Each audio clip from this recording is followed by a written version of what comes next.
Okay.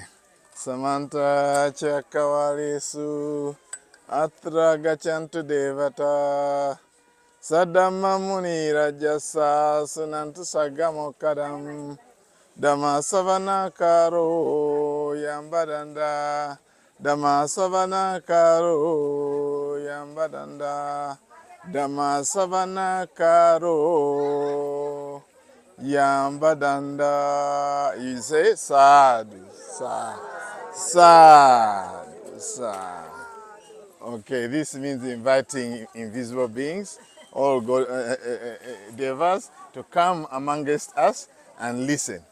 So this is a very, very important place, actually, where all Kalamas stayed.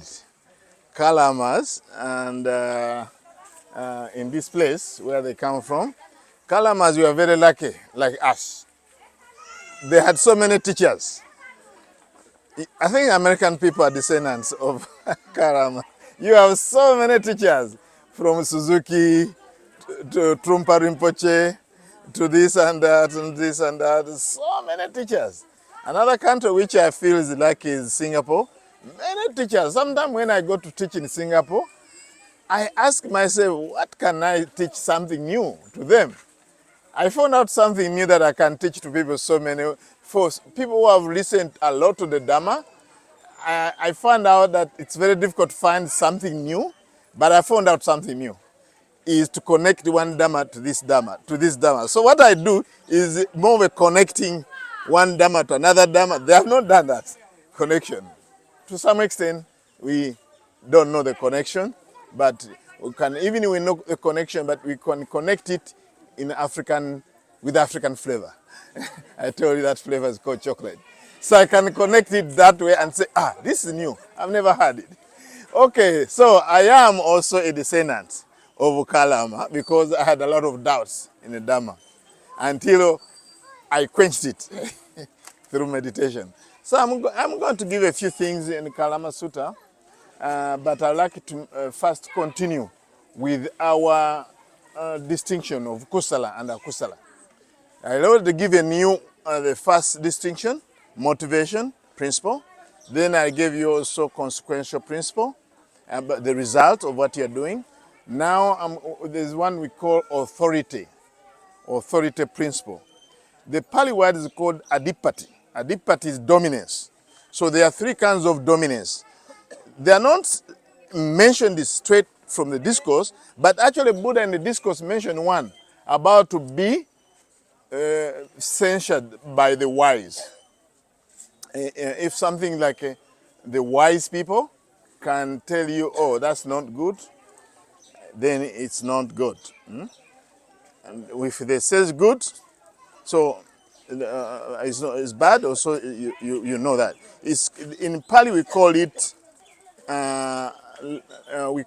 loka dipateya, loka, the wise people in the world. In the world, the wise people. Yes, the wise people, but then the question, who is the wise person? I've told you last time. You know who's the wise.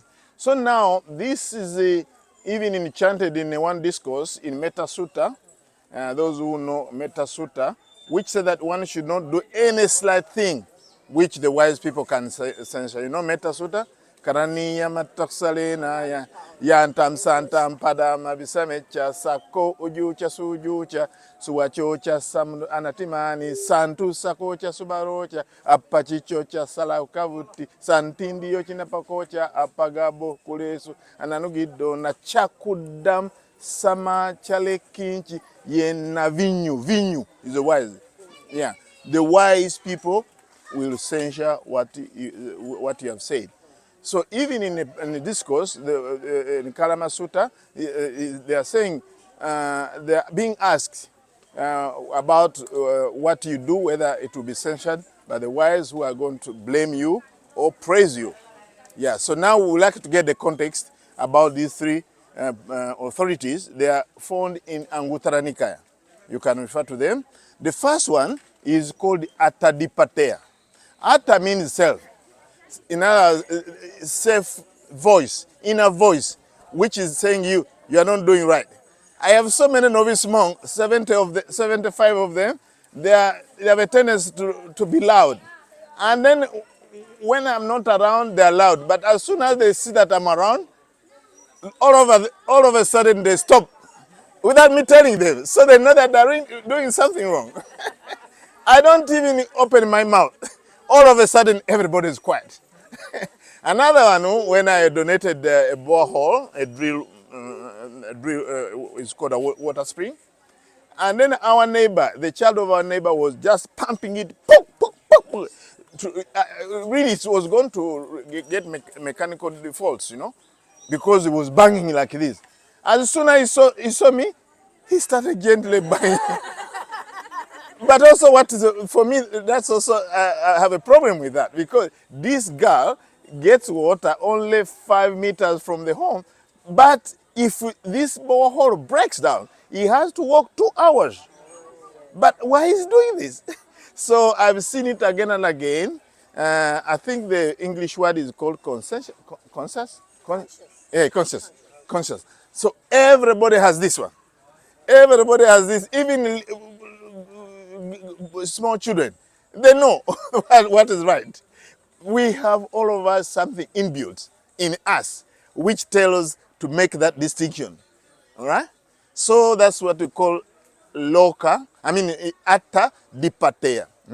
Then the second one is loka dipateya, which I called you, that in the world, the wise people, who actually always do things for their benefit, benefiting others, and both. And of course, they are practiced very well. In Uganda, in general, people who are advanced in their years, elderly people, we consider them to wise people because of the experience, in general.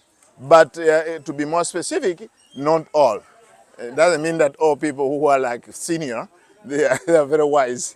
For many ways we find them unwise, but in a general feeling, African people, we believe the more senior you are in your age, then you can guide people. You have wisdom by virtue of your experience. Then Atadipateya is not enough. Even Lokadipateya is not enough. We have now subject to the last one. The last authority, it's called Dhammadipateya. Dhammadipateya is the prominence or the dominance of the Dhamma. The Dhamma is righteousness, the way how things are. So now, if we really subject things to the Dhamma, then we are able to get things right. That's why the Buddha recommended that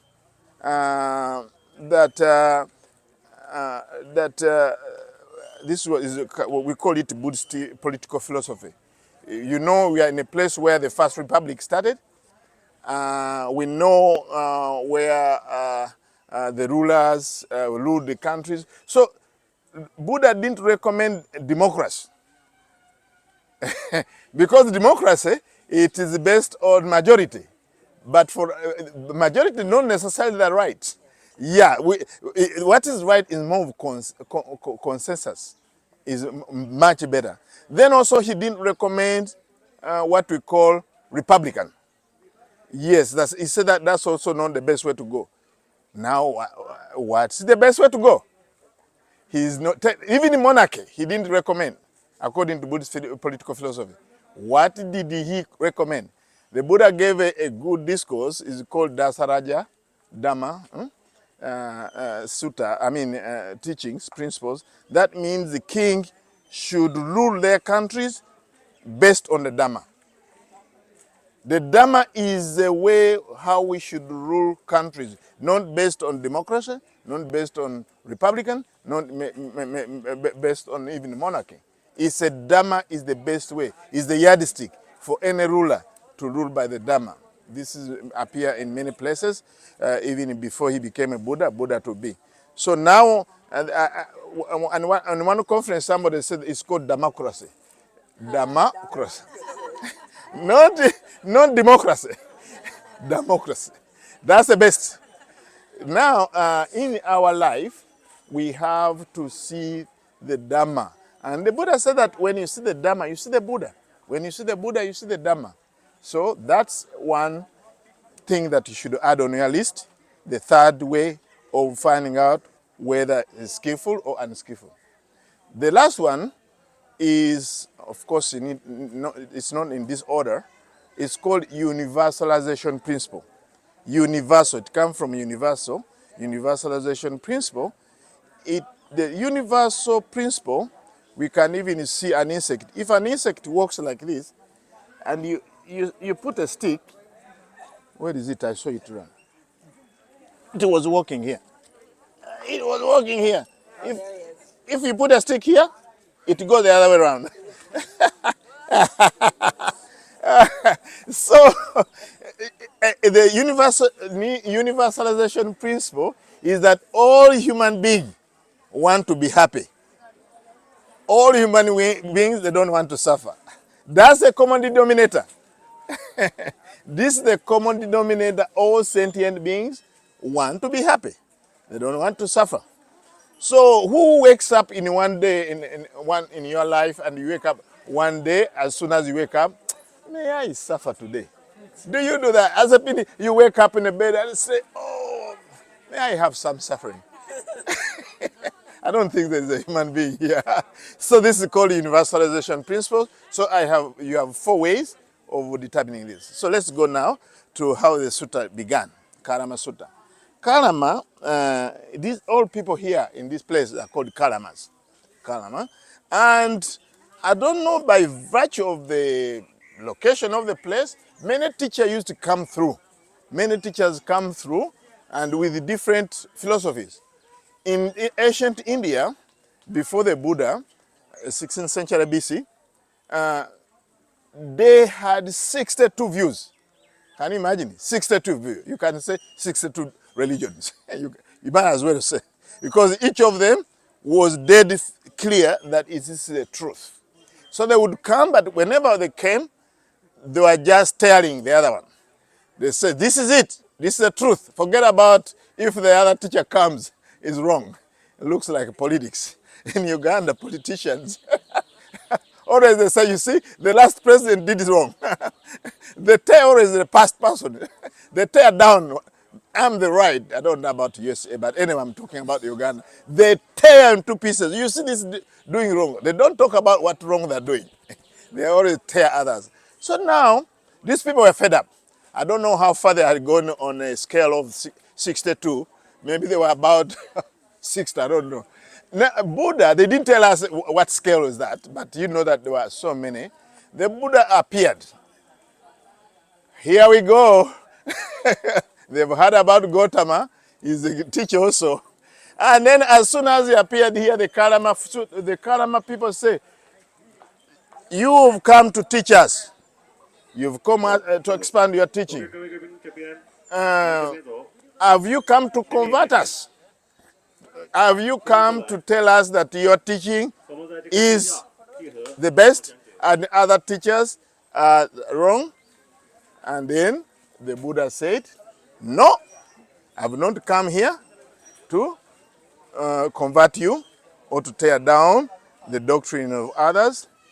And now these Kalamas, they say they express their doubts about the teaching. The Buddha encouraged them. You are okay to doubt. Yeah? And that brings us really which kinds of doubt are we talking about? Because there's doubt that really lead you to problems, but also there's scientific doubt. That when you doubt, it leads to a kind of scientific doubt, basically. It leads to inquiry, which is discouraged in Buddhist teaching, whereby you are doubting for the sake of when you want to know. But there's what you call skeptical doubt. It's qualified, which is called skeptical doubt. The other doubt is just not being certain, when we say doubt. But once you put the word skeptical doubt, already this is one of the 62 skeptics. As soon as you tell them, you explain them, they ask you a question. They don't even wait for you to finish. Then when are you going to know? And in fact, those skeptics, they were just undermining actually knowledge. They think knowledge is an obstacle. So they didn't want to know, the skeptics. So now, from Buddha's assessment, these were not skeptical doubt. These people were doubting based on 10 criteria. I'm going to read them for you. One of them is oral tradition. which are reports. Then there's lineage of teaching based on one lineage. When teacher dies, then another teacher succeeds. Then hearsay. Hearsay, you hear this. Oh, many people say when they hear something and they say it, they take it for the truth. I remember when I was in Uganda, we used to have political problem. Somebody would come running. Oh, there is people shooting each other in that town. Then they start running. When they came to our home, they say, oh, you should run. There's somebody shooting another person. Then after I ran with these people, I say, who told you? I say, oh, somebody told me. But I think a classic example is ghosts. Ghosts in Uganda, I don't know in America whether you have ghosts. In Uganda, when I was growing up, everybody told me they are ghosts. Then I asked them, have you seen a ghost? He said, oh no, I was told. Then I said, let's go to somebody who told you. Then I asked, I want to see the ghost. Have you seen a ghost? No, also I was told. I was so frustrated until I get to Thailand and they took me to meditate in a cemetery so that I have first-hand experience. But I was disappointed. After 2 hours of meditation, I didn't say ghosts. And then scripture, number 4 is scripture authority. Most people say, yes, this is because it's written in this book. And they call it the holy book. But the Buddha say, even subject this one to your scrutiny. Logical, using logic. Oh, all these 62 views, there was a lot of logic involved there. This makes sense, you know. They start adding up. No. Conjectures, those logic conjectures. Another one is inference. They connect the dots. Yeah, they make inference. 7th, reasoned thinking. Another one is acceptance of view. And the 9th one is probability. Another one, respect for a teacher. I tell you, I've seen many people, because the teacher is very popular, because the teacher speaks very good, people don't scrutinize what he's talking about. They just follow because the teacher is very famous, you know? Yes. Then you ask, what did Bhante say? Bhante was saying something. Yes, tell me what Bhante was saying. Oh, Bhante is a good speaker. No. Tell me something. Actually, in Uganda Buddhist Center, when I'm giving talk, I say, please get 1 point from this talk. Because I don't want you to leave this lecture and then you ask, what did Bhante say? Oh, Bhante was speaking good. No, say something. Bhante spoke about the 4. At least you can say Bhante talked about the 4 authorities, 3 authorities, and also talks about the 4 ways of finding out what's skillful and unskillful. So I always ask him, really, I say, what did I say? The young one I ask, what did I say? Another, I don't know. Another one, you say this. You know, they are little one. All of them, I ask them, what did I say? Until I get somebody who say, you know, one thing. So now, those are the 10 areas where you can really subject. So no, this is really subject to the scrutiny. Is this based on oral tradition or not? Now, there's a pitfall here. Most people, when they read the Kalama Sutta, they just talk about what the Buddha told not to believe.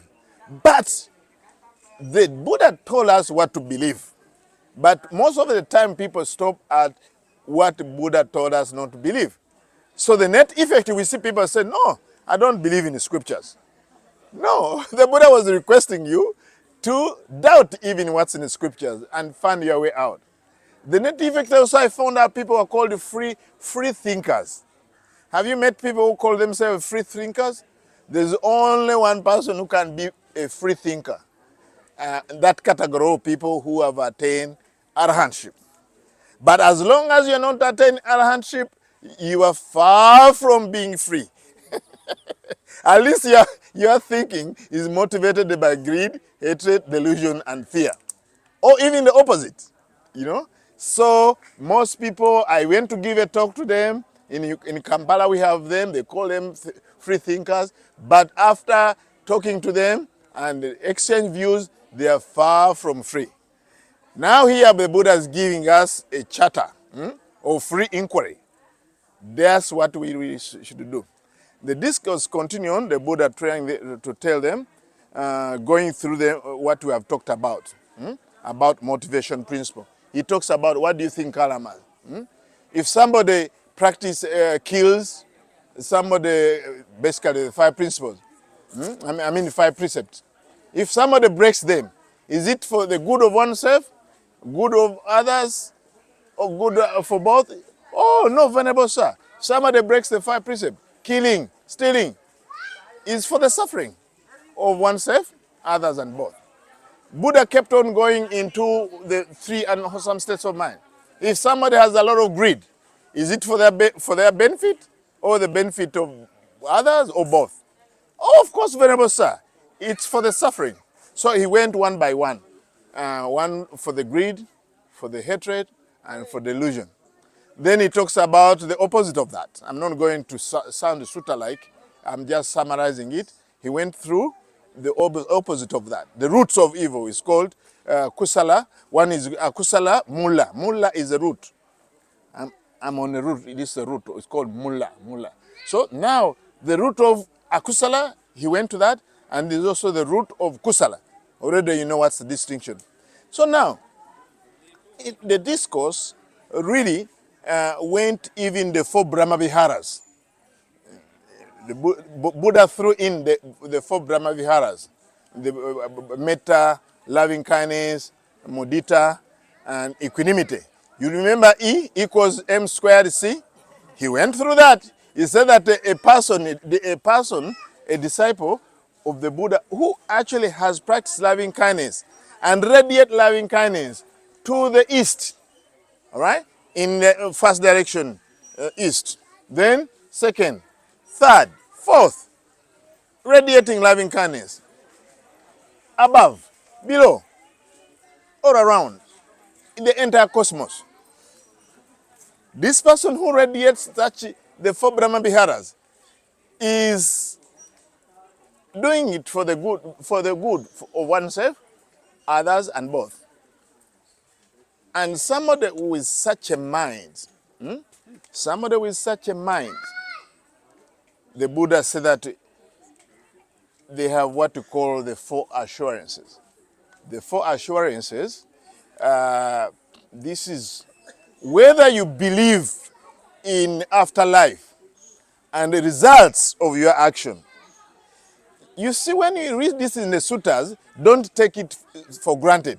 The whole 62 views, they didn't believe in that. They don't believe that Nelov come actually. They didn't believe in Vipaka. They didn't believe that any of their action have the results. So you see how the Buddha was smuggling in these things that, okay, to help them have right view. That whether if you do this practice and you have such a mind state of loving kindness, compassion, and all that, and you believe that good things bring good results. Of course, already the people knew that when you practice Maitri, you join Mahabrahma. They knew already. So he was really now zeroing in that one. He said, such person who believes in rebirth and also believe in the Vipak, in other words, the results of your karma. If they're reborn, they are doubly rewarded. They're doubly rewarded. And if you don't, the second assurance, if you don't believe in afterlife, here in this present life, you're good. You're all good. You're all set. And also, if really evil come, those people who do evil, and also those who do good things, who don't know evil, there is no, you are not doing evil. That means you are not going to suffer in this present time. So now the Buddha was wrapping it up to tell you that do good, whether there's afterlife or not. In this life, you are anyway all set. So now, what is the significance of this Kalama Sutta? Let's look at the significance of it. 1, personal verification. It is as scientific as you can go. This kind of sutta is really sharing the same philosophy of science. We need to verify for ourselves. Not blind belief. not believing something blindly because it's in Visuddhimagga, because Bhante said it. Our teacher is good. This lineage is from the first. Now this is the fourth incarnation, 17th incarnation. Then it's right. Oh, this is now logic. It makes sense. Actually, the certain thing doesn't make sense. When you look at sunset and sunrise, it's all logical. But I'm telling you, it's far from truth. The sun doesn't rise and doesn't set. So the moon doesn't choose to be a quarter, doesn't choose to be a half, doesn't choose to be new, doesn't choose to be full, is the way how it is. But logically, oh, even the monks, this new moon, blah, blah, we go for our, our things, Even a quarter moon, it's time for quarter moon, we do something in a monastery. Half moon. These are all truth. We call them relative truth and ultimate truth. Everything. The moon is always full. The sun doesn't rise and doesn't set. So there are certain things which are logical, but don't make a lot of sense. All right? So then personal verification, that means scientific approach. Then another one is ethical examination. In other words, ethical. So he hammered something from the ethics. Greed, hatred, and delusion, because everybody has greed, hatred, and delusion. So now, ultimately, we see that the matrix of truth there, the matrix of truth is experiential. It is based on your experience, and of course, you can continue on to subject on other criteria. And lastly, we can see pragmatism, how in even modern life, we see people talking about critical thinking. Critical thinking is being encouraged and is very practical in our daily life. So my Dharma brothers and sisters, I'm so happy to give a talk about Kalama Sutta. I've been giving it in USA. This is the best place to give Kalama Sutta. But also, I consider myself a descendant of these Kalamas because I had a lot of doubts. I told you how I navigated my religions from Roman Catholic to being a Baha'i official in India, initiated into Hinduism. I went to see Sai Baba. I went to the Dalai Lama. I got so confused, actually. And I was wondering who is that person who's going to convince me to become, at least to settle, to quench my thirst. And I feel that this is a proper place, that I've come back to this place and share with you what's really the Kalama Sutta. But more so, remember those four I've told you: motivation principles, consequential principles, universal principle, and authority principle, because they will help you to navigate around as you hear the teaching, and also how we face your things. This is applicable in social life, in politics, and all other things. In all areas of life, you can discern for yourself and find out for yourself, other than based on scriptures and all that. Thank you very much. May you be well, happy, and peaceful. Any question? One monk is called Ajahn Brahm. He said that there's a karma of not asking questions. The vipaka of not asking questions is when you are reborn, you are dull. That's the karma vipaka, the result of not asking questions. Because whenever you ask questions, you investigate and all that. So anyway, you ask, I give you always, yes, please. I haven't thought this through, so I'm trying to figure out where faith fits in. Faith, Yeah. the Buddha actually, when he taught this one, Yeah. he taught the Four Noble Truth. He smuggled in the Four Noble Truth there. You should have faith and confidence, but that's called verified faith. There are three kinds of faith. One is faith, hearing something. You hear somebody talking, you read a book. Wow, this makes sense. Wow. So this is faith, which is the first stage of faith. It's more blind, actually. It's not yet developed because you've just heard. Just like go to the restaurant and in a new place, you see the menu, and then you read it. Chapati, this kind of thing. It's a menu, everything there. And then you ask them, can I see the recipe? They even bring you the recipe. This is how we make bread. But you don't have faith in that kind. This is the same faith that we have when we hear the Dhamma, first time. Wow, I'll go and meditate. I'll go to Uganda and find this monk. Oh, wow, you get a lot of faith there. You need what we call developed faith. You develop your faith and confidence. This needs to practice the Noble Eightfold Path, the Buddha's teaching. We call it that developed faith. The Pali word is called Shraddha or Shraddha in Sanskrit.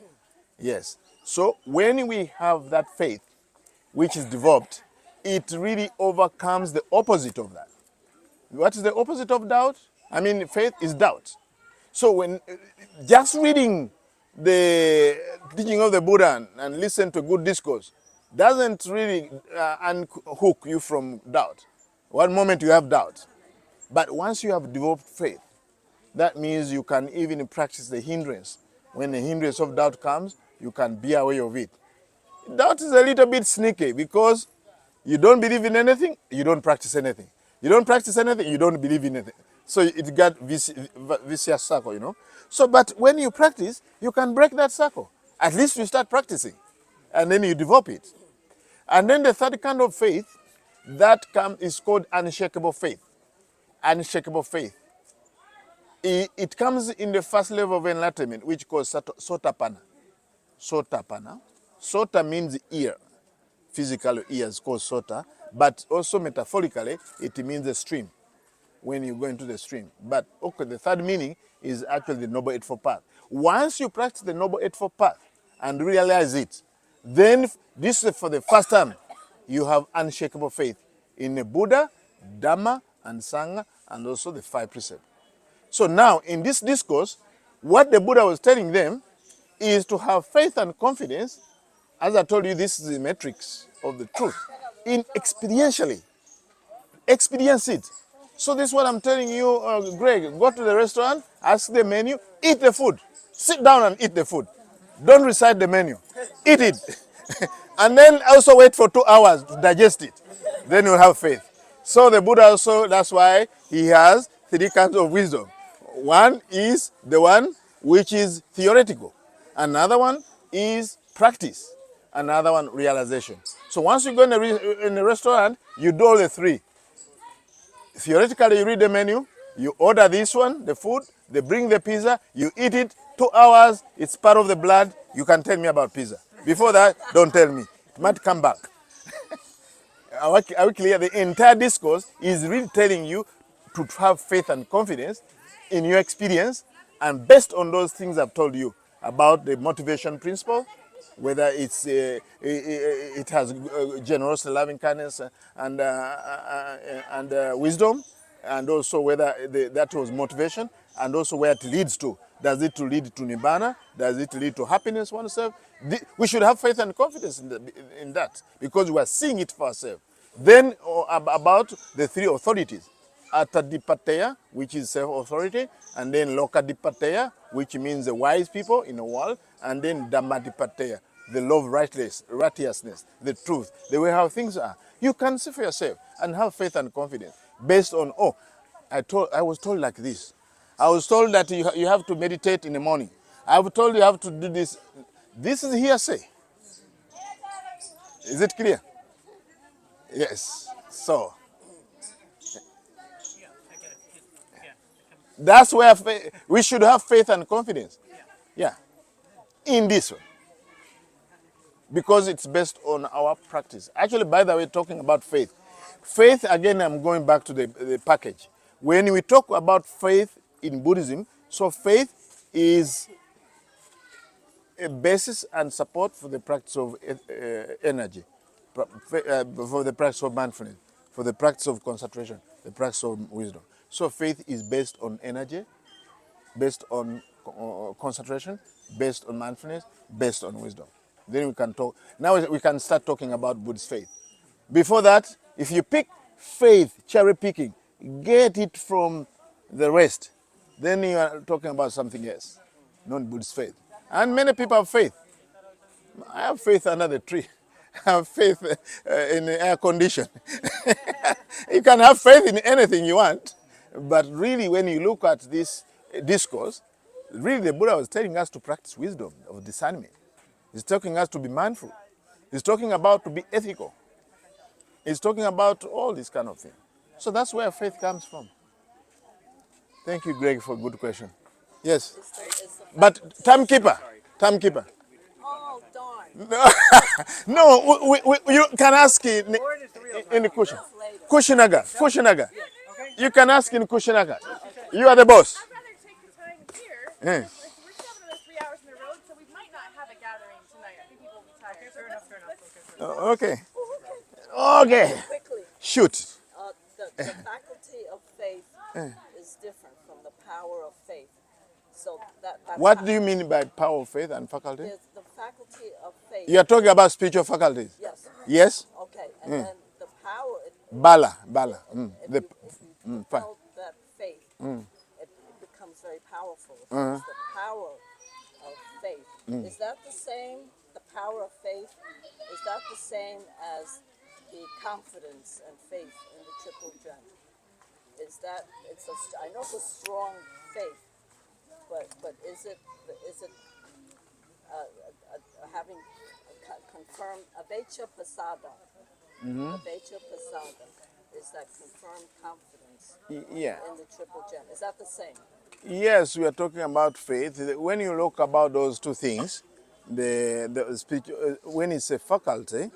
and when it's a power, Yes. it's the same with the difference that when it becomes a bala, it has the ability to oppose. Oh, okay. You like in a university, you have faculty of medicine, you have faculty. So the Buddha also have faculties.